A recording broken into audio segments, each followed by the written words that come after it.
Hezekiah's tunnel. Water through stone. A biblical archaeology. Sleep journey. An invitation to rest. Welcome. Find a comfortable position. Let your body settle. Let the tensions of the day begin to drain away. Tonight, we're going to journey together to ancient Jerusalem, to a quiet place beneath the city, to a tunnel carved through solid rock nearly 3,000 years ago, a tunnel that still carries water today, just as it did when workers first broke through and heard the flow begin. This isn't a story that requires your attention or energy. You don't need to remember every detail. Just let the words wash over you like water. Let the story carry you gently towards sleep. We'll walk slowly. We'll pause often. We'll rest in the darkness and the cool water and the ancient silence of stone. Breathe deeply.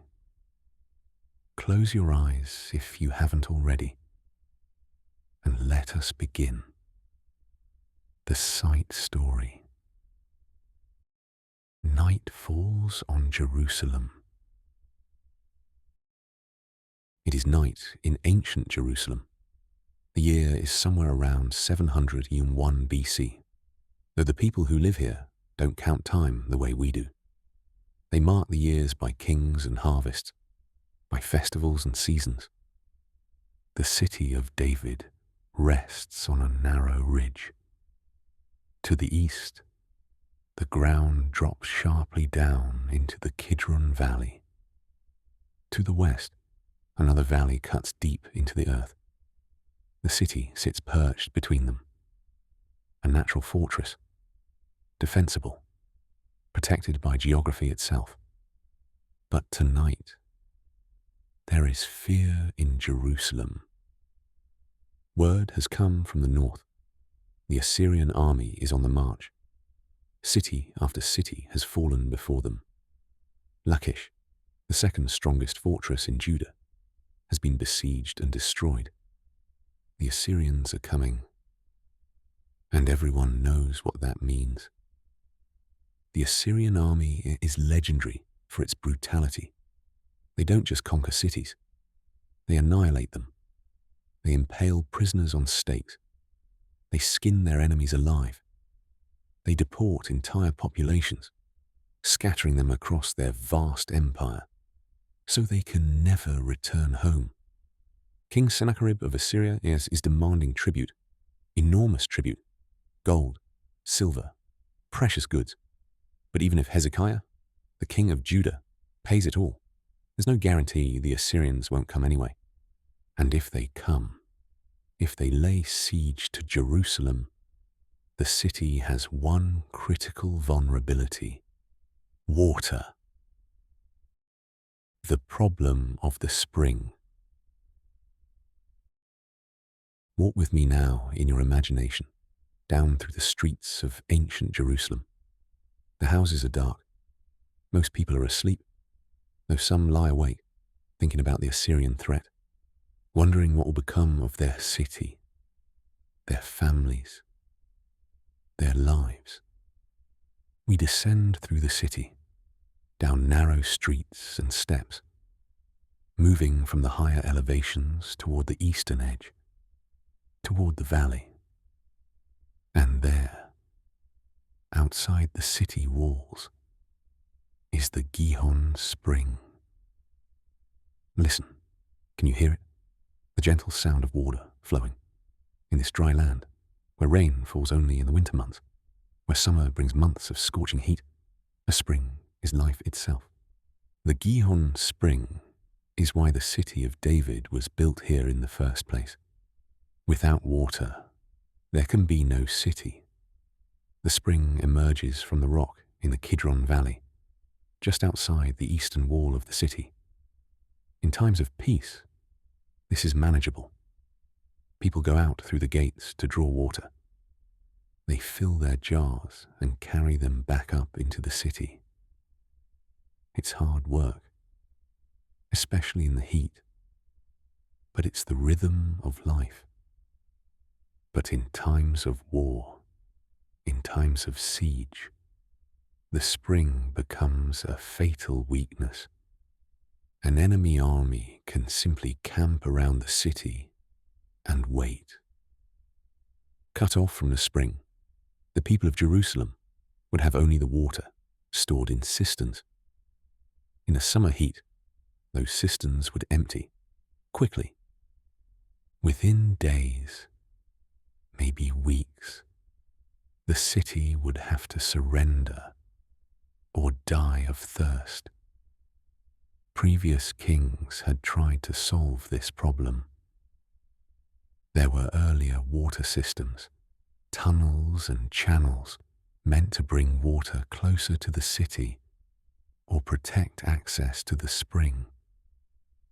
But they were complicated, vulnerable, not sufficient for a prolonged siege.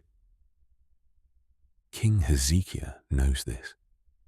He knows that if the Assyrians come, if they surround the city, the spring will be Jerusalem's downfall. So he conceives of a plan, an audacious plan, an engineering project that would seem almost impossible with ancient tools and technology. He will cut a tunnel through the solid rock of the ridge, a tunnel that will run from the Gihon spring to the pool of Siloam, inside the city walls. The water will flow underground, hidden, protected, accessible, even when enemies surround the city, preparing for the impossible.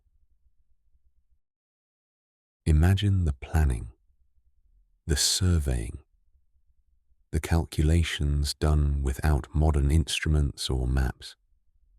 The tunnel will need to be over 500 meters long, over a third of a mile, cut through solid limestone bedrock, and it will need to maintain a gentle downward slope so the water will flow by gravity from the spring to the pool. The rock is hard.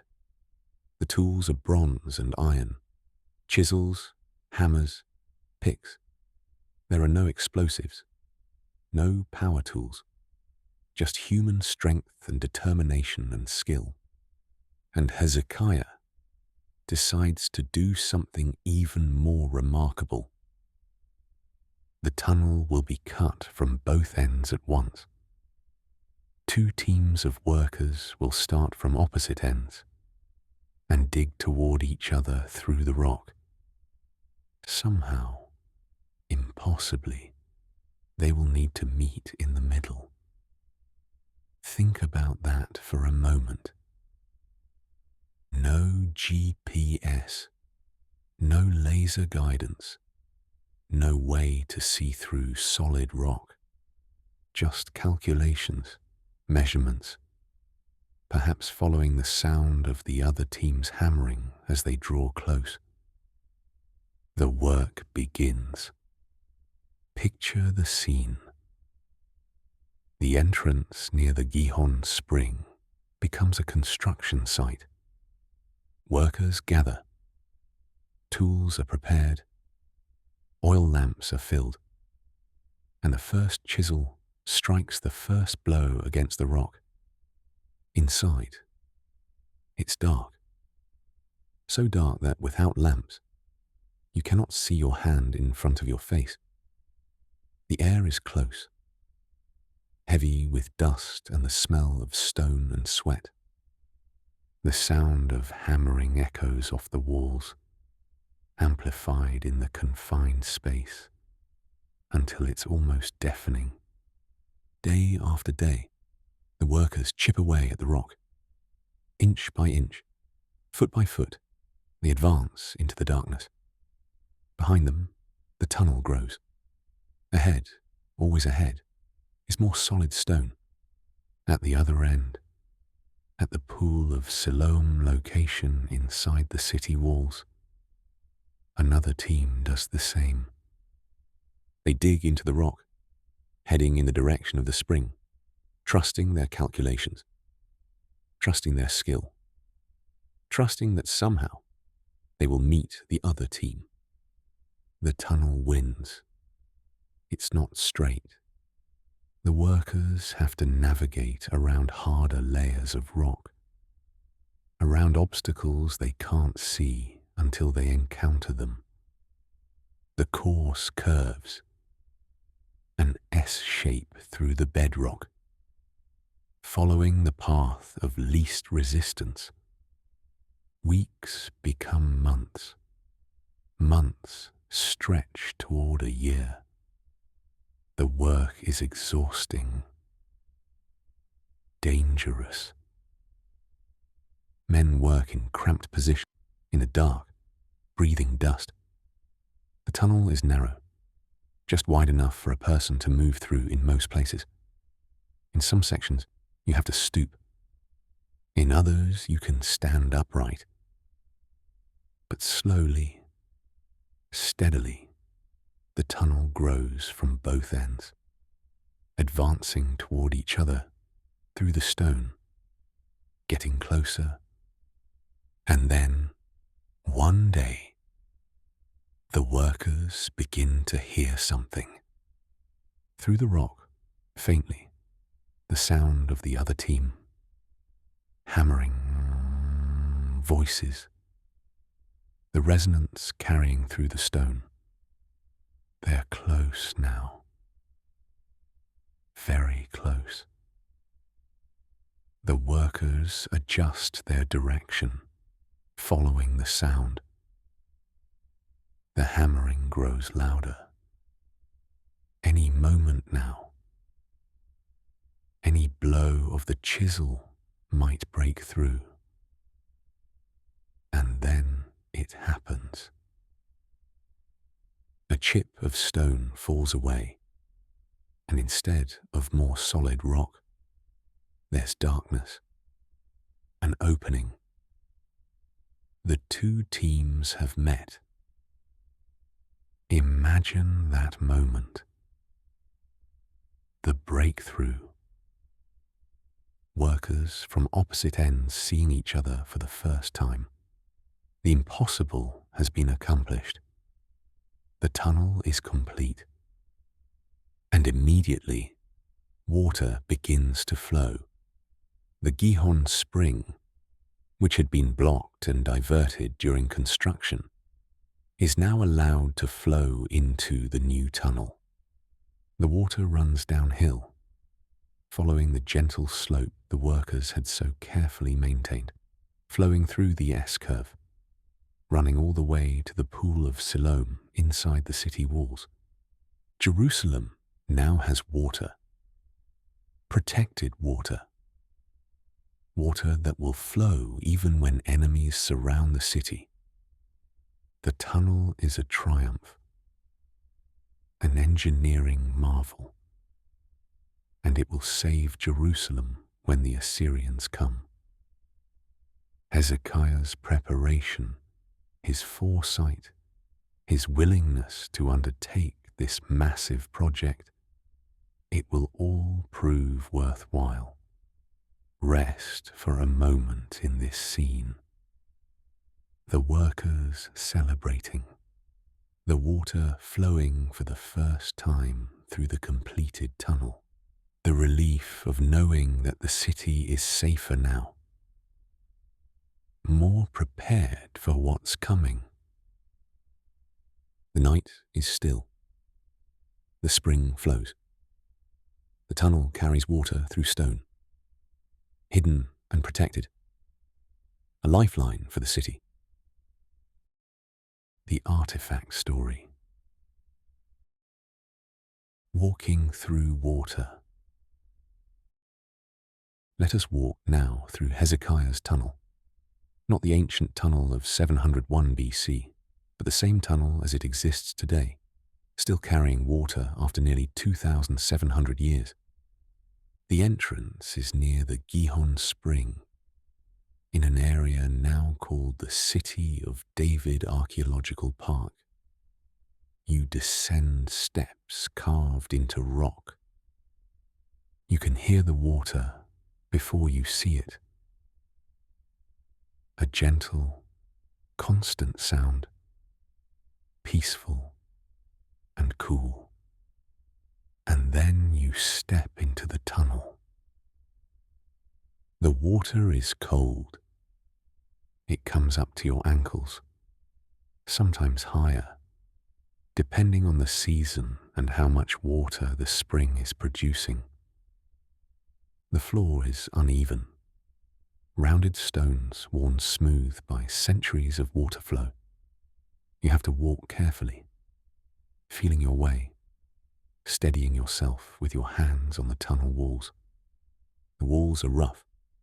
You can see the chisel marks, still visible after all these centuries. The marks left by ancient workers, striking the rock again and again, slowly carving this passage through solid stone.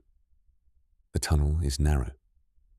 In most places, you can stretch out your arms and nearly touch both walls at once. It's about 2 feet wide, though the width varies. In some sections, it widens slightly. In others, it narrows, and you have to turn sideways to squeeze through. The height varies too. In some places, the ceiling is high enough that you can walk upright comfortably. In other sections, you have to duck, even stoop, bending almost double to pass through. The darkness is profound. If you turn off your flashlight or torch, you experience darkness like few people in the modern world ever encounter. Absolute, complete, a darkness so thick it feels physical. But with a light, you can see the stone, the water flowing past your feet, the path ahead, curving away into the shadows. The tunnel curves to the left, then to the right, following its S-shaped path through the bedrock. You can't see far ahead. Just a few meters before the tunnel curves again, and the light fades into darkness. The sound is constant. Water flowing. Your footsteps splashing softly. The drip of water from the ceiling in some places. Occasionally, voices echoing from other people in the tunnel, the sound carrying strangely in the confined space. The air is cool, even on a hot Jerusalem summer day. The tunnel is refreshingly cold. The temperature stays constant year-round, insulated by the rock overhead. As you walk, you can think about the workers who carved this tunnel.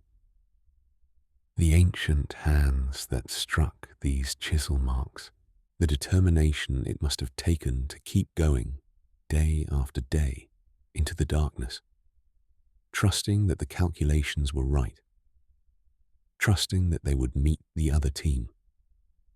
The tunnel is about 533 meters long, just over 1/3 of a mile. It takes perhaps 20 minutes to walk through at a comfortable pace, longer if the water is high, or if you're stopping to look at the chisel marks, to appreciate the engineering, to simply experience the space. About halfway through, there's a place where something special was once discovered. The inscription. In 1880, a boy was playing in the tunnel. By then, local people had known about the tunnel for centuries, though its origin was debated. Some thought it was from David's time, others from a later period. But it was used for drawing water, and children sometimes explored it. This particular boy was wading through the water, when he noticed something on the wall of the tunnel, about 6 feet above the water level. It was smooth, too smooth to be natural. He looked closer. There were letters. Ancient Hebrew letters carved into the rock. An inscription. When scholars examined it, they realized what it was. It was a commemorative inscription carved by the workers when they completed the tunnel, describing the moment when the two teams met. The inscription was later removed from the tunnel wall and is now in a museum in Istanbul. But photographs and casts preserve its text and its story. The inscription is written in ancient Hebrew script, the style of writing used in the late 8th century BC, and it describes, in simple, vivid language, the completion of the tunnel, when the tunnel was driven through, and this was the way in which it was cut through. While the workers were still wielding their axes, each man toward his fellow, and while there were still 3 cubits to be cut through, there was heard the voice of a man calling to his fellow, for there was a resonance in the rock coming from the south and from the north. And when the tunnel was driven through, the quarrymen hewed the rock, each man toward his fellow, axe against axe, and the water flowed from the spring toward the reservoir for 1,200 cubits, and the height of the rock above the heads of the quarrymen was 100 cubits. Can you picture it? The two teams, separated by just a few feet of rock. They can hear each other now, voices calling through the stone, the resonance of hammering. They adjust their direction, digging toward the sound. 3 cubits, about 4.5 feet. That's all that separates them. And then break through. Axe against axe.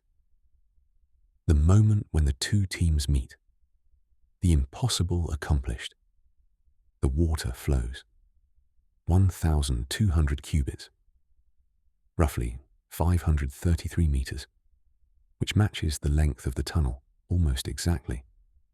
The rock above their heads was 100 cubits thick, about 150 feet of solid limestone overhead. This inscription is one of the oldest Hebrew inscriptions ever found. It's older than any manuscript of the Hebrew Bible.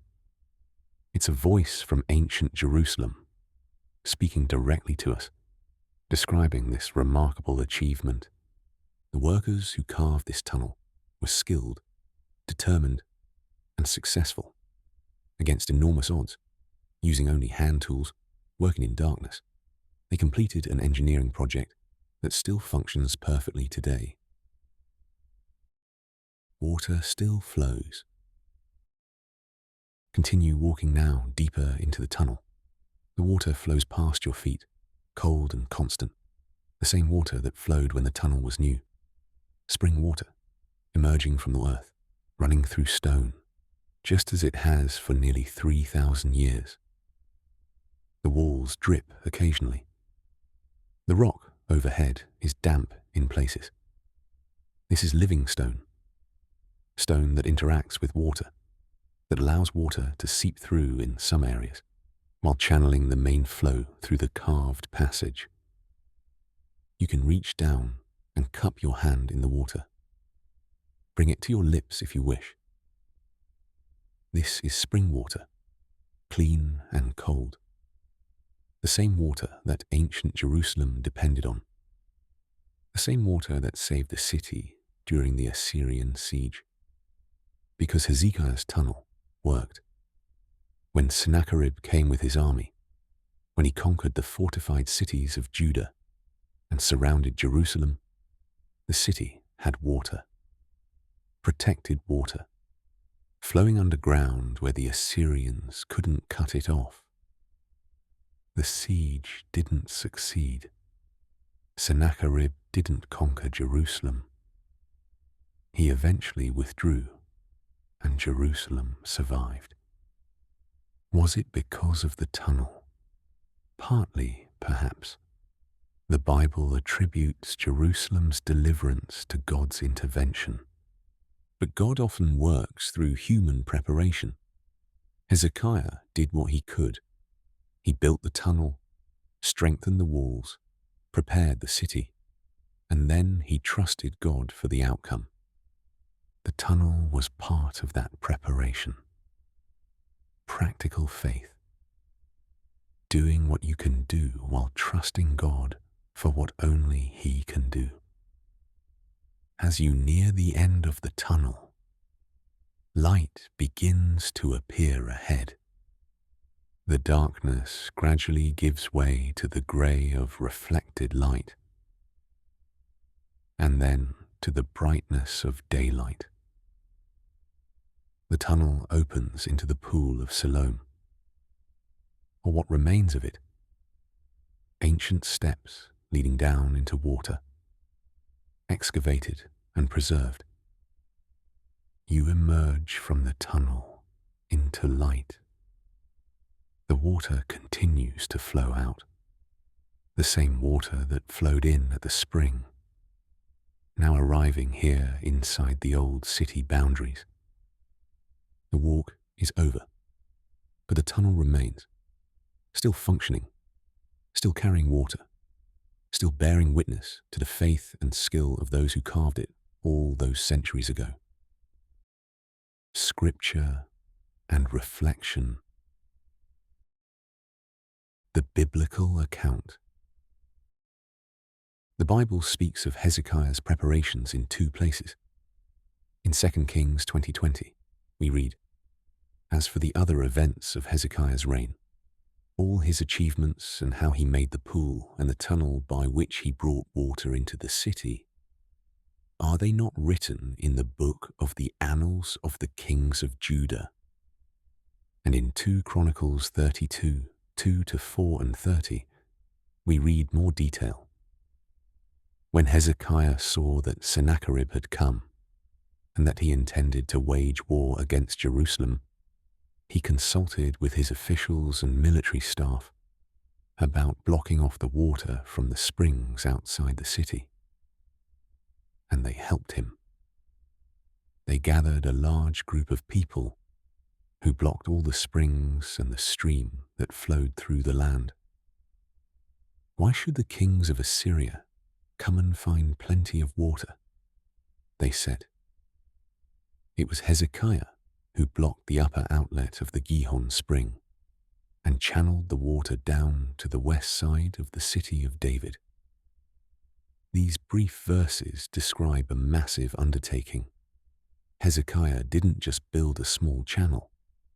He undertook one of the most ambitious engineering projects of ancient Judah. He cut a tunnel through solid rock over 500 meters long to protect Jerusalem's water supply. And the Bible is clear about why. Sennacherib was coming. The Assyrian threat was real and imminent. Hezekiah needed to prepare. But preparation wasn't where Hezekiah's faith ended. After the tunnel was built, after the walls were strengthened, after every practical measure had been taken, 2 Chronicles 32 describes what happened when the Assyrian army actually arrived. Sennacherib sent his field commander to stand outside Jerusalem's walls and shout to the people, trying to break their morale. He mocked Hezekiah. He mocked their trust in God. He claimed that no god of any nation had been able to save their people from Assyria. So why should Judah's God be any different? Hezekiah's response? He went to the temple. He prayed. He spread out the threatening letter from the Assyrians before the Lord and prayed, "Now, Lord our God, deliver us from his hand, so that all the kingdoms of the earth may know that you alone, Lord, our God. Hezekiah prepared practically, and then he trusted spiritually. He did what he could do, built the tunnel, strengthened the defenses, and then he relied on God to do what only God could do, deliver the city. That night, according to 2 Kings 19:35, the angel of the Lord went out and struck down 185,000 men in the Assyrian camp. When the people got up the next morning, there were all the dead bodies. Sennacherib broke camp and withdrew. He returned to Nineveh and never threatened Jerusalem again. The tunnel had ensured Jerusalem had water, but God ensured Jerusalem had deliverance. Reflections in water and stone. There's something beautiful about Hezekiah's tunnel as a picture of faithful preparation. It's dark. You can't see far ahead. You don't know exactly how it will turn out. But you do what you can. You chip away at the rock. You take the next step. You trust your calculations and your skill. And you keep working. And God honors that. God honors practical faith. Faith that prays and also works. Faith that trusts God and also uses the mind and hands God gave us. Sometimes we're tempted to think faith means being passive. Just pray and wait for God to fix everything. But that's not the faith we see in Scripture. Abraham believed God's promises, but he also packed up his household and moved to a new land. Moses trusted God to deliver Israel, but he also lifted his staff and led the people through the sea. Nehemiah prayed for Jerusalem, but he also organized work crews to rebuild the wall. Hezekiah trusted God, but he also built a tunnel. There's a balance here, a beautiful, necessary balance between human effort and divine trust, between doing what we can and relying on God for what only He can do. We work as if it all depends on us. We pray as if it all depends on God. And we recognize that in reality, it all depends on God, but He often chooses to work through our faithful preparation. The tunnel is also a picture of provision in darkness.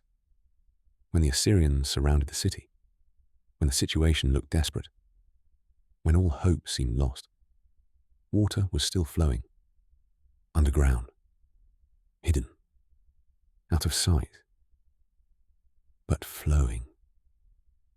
Sometimes God's provision is like that, not dramatic, not visible to others, just there, flowing quietly, sustaining us in the dark times.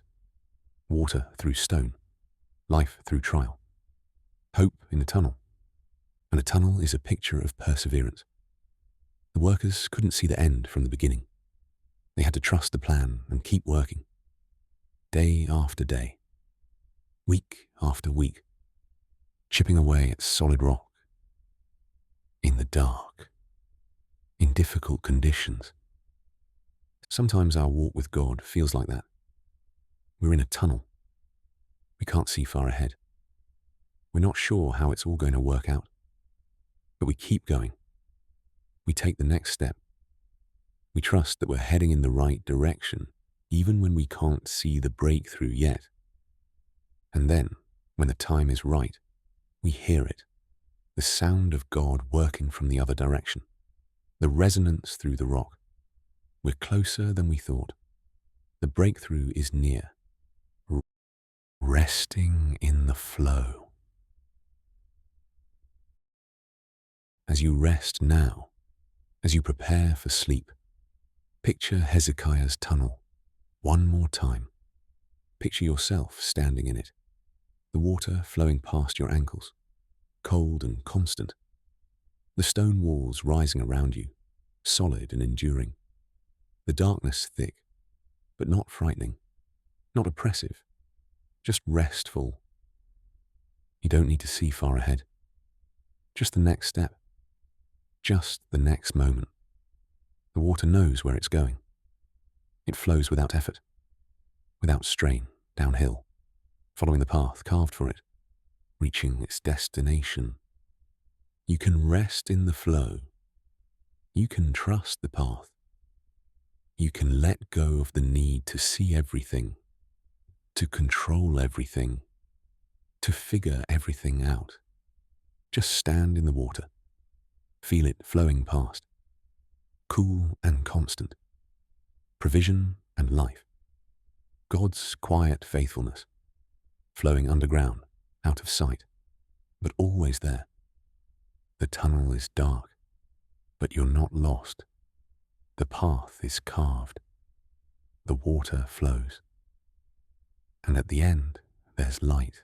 There's always light. Rest in this. Rest in the knowledge that God provides. That preparation and trust go together. That you can do what you can do and leave the rest to God. The water flows. It's been flowing for 2,700 years through Hezekiah's tunnel, and it will keep flowing, constant, faithful, hidden in the rock, but always there when needed. Sleep in peace. Hezekiah's tunnel still exists. You can visit it today. You can walk through the same passage that ancient workers carved. You can feel the same cold water flowing past your feet. You can see the same chisel marks on the walls. It's a connection to the past, a tangible link to the biblical world, proof that the stories are real, that the people existed, that the events happened. But more than that, it's a reminder that God provides, that faithful preparation matters, that we can trust Him even in the darkness, even when we can't see the whole path ahead. The water flows through stone. Life flows through trial. God's provision reaches us even in the tunnel, even in the siege, even in the dark. Rest now in this truth.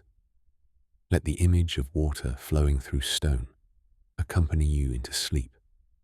Cool, constant, faithful. You are provided for. You are protected. Even in darkness, the water flows. Sleep in peace. The tunnel testifies. The water flows. God is faithful.